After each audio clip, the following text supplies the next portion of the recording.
प्रधानमंत्री जोरदार तालियां बजाए नरेंद्र मोदी जी के लिए, जिन्होंने ये मिथक तोड़ा।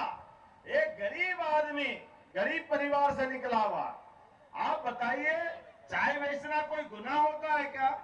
चाय बेच करके कोई अपनी जिंदगी चलाता हो और जिंदगी के उस दौर से निकल करके आज हमारे सबके सामने उनके दो चुनाव और दोनों ही चुनाव आदर्श रूप में है।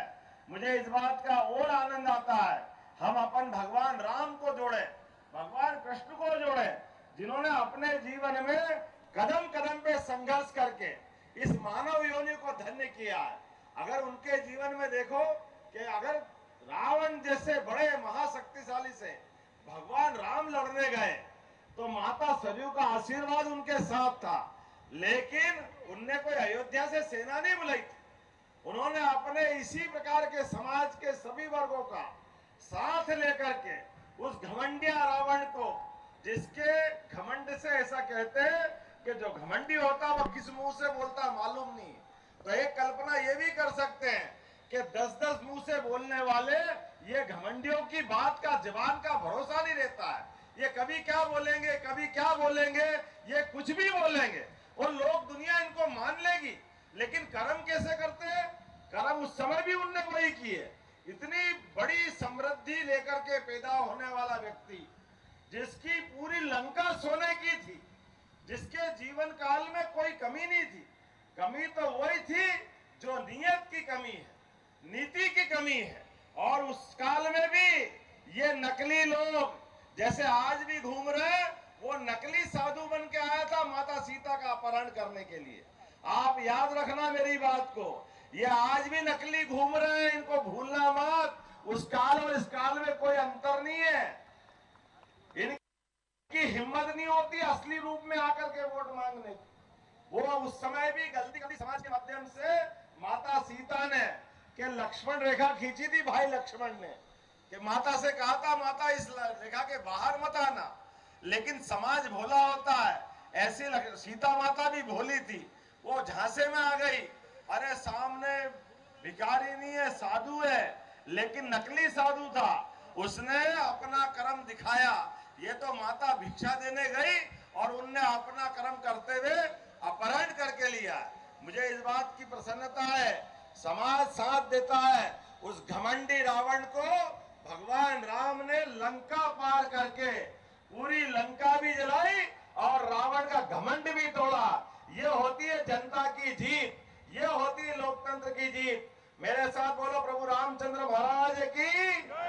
ये सरयू में बहती हुई रिकॉर्ड की वो ये लहरें एहसास कराती है कि भगवान राम इसी देश में थे।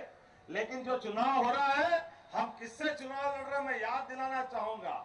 आप बताइए भगवान राम कहां पैदा हुए थे? कहां पैदा हुए थे भाई साहब? आप बताओ कहां पैदा हुए थे?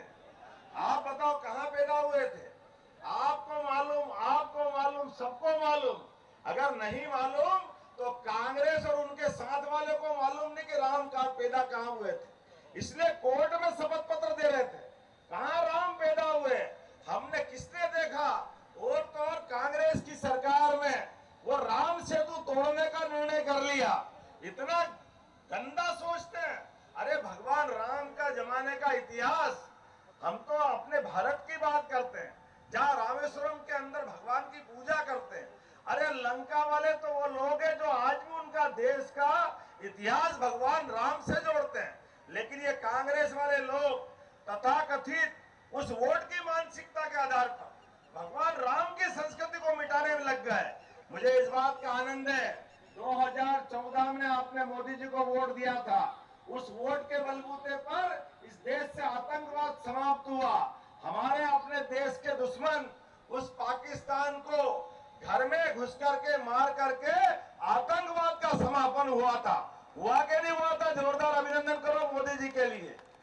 पहली बार ऐसा हुआ कि देश के दुश्मन को देश की सेनाओं ने उनके घर में घुसकर मारने का हिम्मत दिखाई।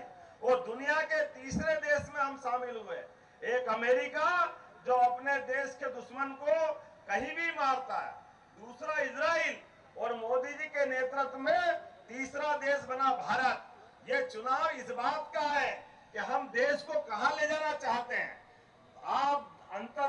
नक्शे पे देख लो, समाचारों में आता है आज भी ईरान, इजराइल, रूस, यूक्रेन, चारों तरफ युद्ध के बादल चारों तरफ दिखाई देते हैं। ऐसे में देश की सीमाओं की सुरक्षा के लिए, देश के नागरिकों के अमन चैन के लिए देश का सशक्त नेता चाहिए।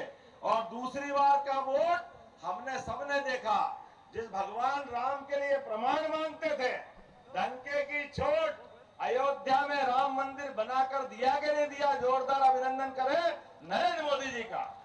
बोले जय जय श्री राम। आज ये सनातन संस्कृति के ऊपर ये घमंडिया गठबंधन